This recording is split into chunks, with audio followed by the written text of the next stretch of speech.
Hello everyone, welcome to my channel. The camera's crooked. I just recorded to a nothing because I had my camera on camera instead of video. Anyway, so if by the end of the week you find yourself wondering for the weekend, what should I read next? I can help you.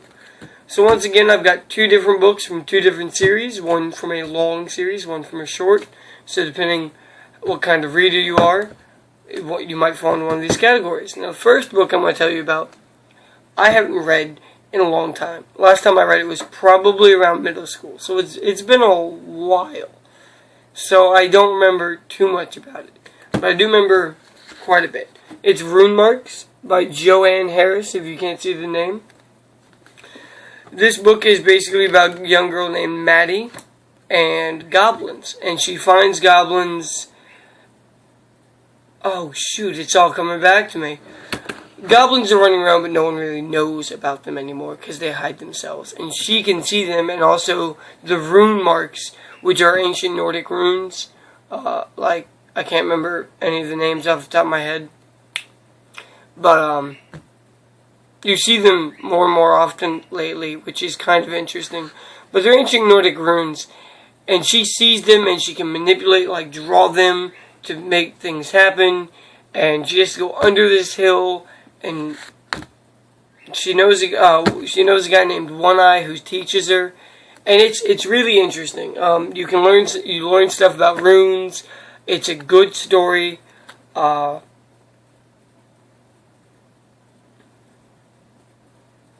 Basically, it's about Nordic mythology. It's really good. I'll read you the back. In Maddie Smith's world, order rules. Chaos, old gods, fairies, goblins, magic, glamours, all of these were supposedly vanquished centuries ago. But Maddie knows that a small bit of magic has survived. The rune mark she was born with on her palm is a birthmark, but it's a special rune. Proves it. It makes the other villagers fearful that she's a witch. But the mysterious traveler One Eye sees Maddie's mark not as a defect, but as a destiny. And Maddie will need every scrap that One Eye can teach her about runes, cantrips, and glamours. Every ounce of magic she can command if she's to survive that destiny. I don't remember if it was this one or a different one, but I do.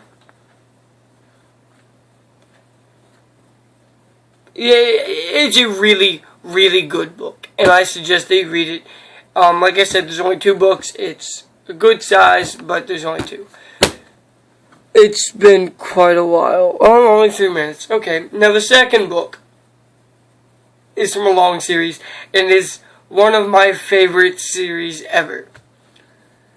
The series name is Xanth, Xanth.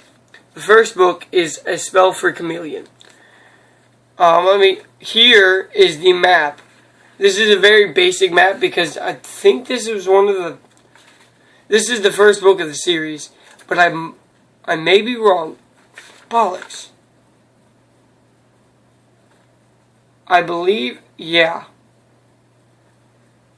This is a first edition 50-second printing. I believe. Yeah.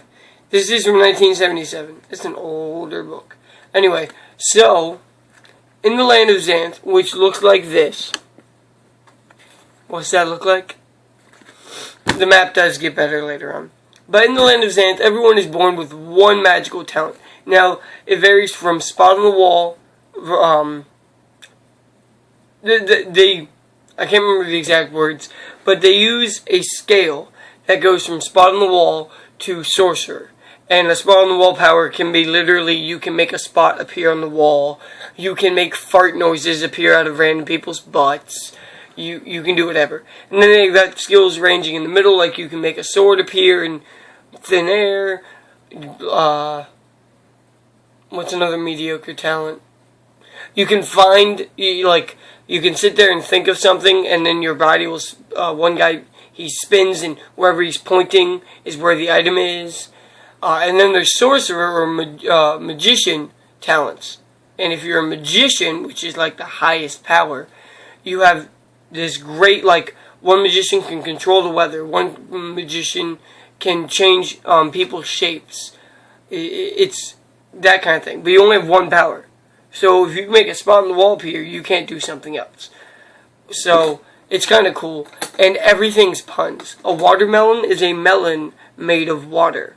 Strawberries are straws that are berries in the shapes of straws that you eat. I mean, everything's a pun. A highway is a path that goes up in the air.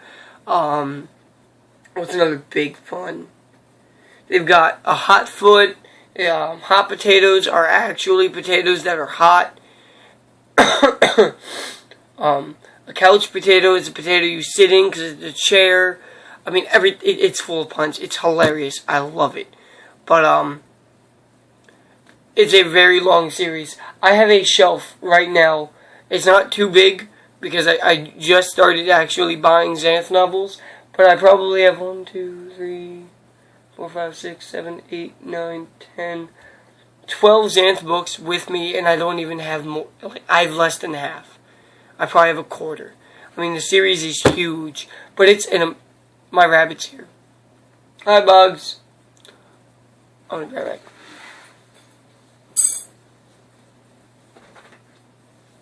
I got you. Chill out. Chill out. Everyone say hi to Bugs. Oh my lord, Bugs. Everyone say hi to Bugs. Bugs says hi back. Anyway, it's a long series, but it's amazing. It's by Piers Anthony. I think that's where he got Xanth from, is Piers Xanth. But anyway, it's full of puns, and it's amazing. In Spell for Chameleon. Sorry to make this one long, but that series is one of my favorites. In A Spell for Chameleon, there's a boy named Bink who he doesn't have magical power. Alright, Bugs. No, stop jumping. Gosh, try to kill herself. Bink has no apparent magical talent. Nothing they've done in all of his years proves it. And once he reaches a certain age, which I think is 14, if he reaches a certain age and his talent hasn't manifested, they banish him. They send him into Mundania, which is our world, where he has to live in exile, because Xanth is the land of magic. But it's basically journeying with Bink until he can find if he has magical talent, and if not, how he remains in Mundania. Because who knows what happens. Sorry, my face was half off the screen. I just now noticed that. Bugs!